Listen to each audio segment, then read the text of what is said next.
राहुल गांधी उन राजनीतिक गलतियों की ओर बढ़ गए हैं जहां से वापसी नामुमकिन है। कांग्रेस के पूर्व अध्यक्ष राहुल गांधी ने अपनी पार्टी में आरएसएस समर्थक नेताओं को बाहर जाने का अल्टीमेटम दे दिया है। राहुल गांधी ने कांग्रेस पार्टी के सोशल मीडिया कार्यकर्ताओं के साथ एक ऑनलाइन मीटिंग में कहा कि बहुत सारे लोग हैं जो डर नहीं रहे, वे कांग्रेस के बाहर हैं, वे सब हमारे हैं, उनको अंदर लाओ। जो हमारे यहाँ डर रहे हैं उन्हें बाहर निकालो। अगर आरएसएस के हों तो जाओ, भागो, मजे लो, जरूरत नहीं है तुम्हारी। हमें निडर लोग चाहिए, ये हमारी विचारधारा है। खैर, राहुल गांधी की निडरता पर किसी तरह का सवाल नहीं उठाया जा सकता। प्रधानमंत्री नरेंद्र मोदी के खिलाफ जितनी मुखरता से राहुल गांधी लगातार बोलते रहे हैं, शायद ही इस मामले में कोई और उन्हें टक्कर देता हो। यहाँ ये बताना जरूरी है कि निडरता का पैमाना खुद राहुल गांधी ने ही अपने लिए सेट किया है, या इसे ये भी कह सकते हैं कि उन्हें लगता है कि निडर होने का पैमाना यही है। वैसे पश्चिम बंगाल के मुख्यमंत्री ममता बनर्जी भी पीएम मोदी के खिलाफ मुखरता से बयान देती है। इस बात से इनकार नहीं किया जा सकता कि राहुल गांधी के आरएसएस के हों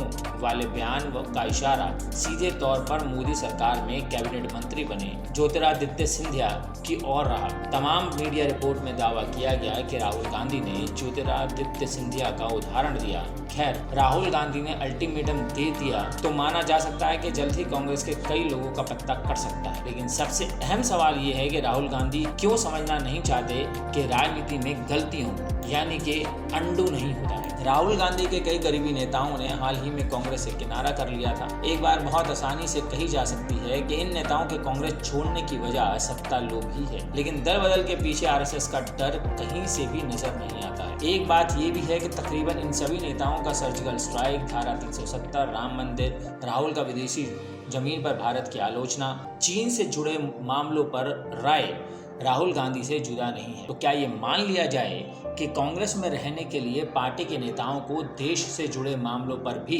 कांग्रेस का राजनीतिक स्टैंड लेना होगा? क्योंकि राहुल गांधी की नजर में तो आरएसएस का डर ही है जो इन नेताओं की राय बदल रहा है, लेकिन सत्ता के लिए विचारधारा को त्यागने की रवायत तो कई दशकों से चली आ रही है। इसमें आरएसएस का क्या रोल है, ये समझना थोड़ा मुश्किल है। लगातार 2 लोकसभा चुनाव हारने, कई राज्यों में सत्ताधारी पार्टियों के सहयोगी की भूमिका निभाने के साथ ही कई राज्यों में विफलता का स्वाद चखने के बाद भी कांग्रेस और राहुल गांधी इस बात को समझने के लिए तैयार नहीं है कि इसके पीछे गलती आरएसएस की नहीं, उनकी खुद की है। उदाहरण के तौर पर अगर पंजाब कांग्रेस में नवजोत सिंह सिद्धू और कैप्टन अमरिंदर सिंह के बीच सियासी नूरा कुश्ती चली तो इसके पीछे आरएसएस के डर को वजह नहीं बताया जा सकता। ज्योतिरादित्य सिंधिया ने कांग्रेस का साथ छोड़ा और मोदी सरकार में कैबिनेट मंत्री बन गए। हेमंत बिस्वा शर्मा ने भाजपा का दामन थामा और असम के मुख्यमंत्री की कुर्सी पाली। इन तमाम लोगों के कांग्रेस छोड़ने का सीधा सा कारण पार्टी में उनके कद को महत्व न मिलना रहा, और इन गलतियों के लिए जिम्मेदारी लेने के लिए राहुल गांधी कहीं से भी तैयार नहीं दिखते। सिंधिया के कांग्रेस छोड़ने के बाद राहुल गांधी कहते नजर आए कि अगर वो कांग्रेस में रहते तो मुख्यमंत्री बन सकते थे, लेकिन सवाल जस का तस है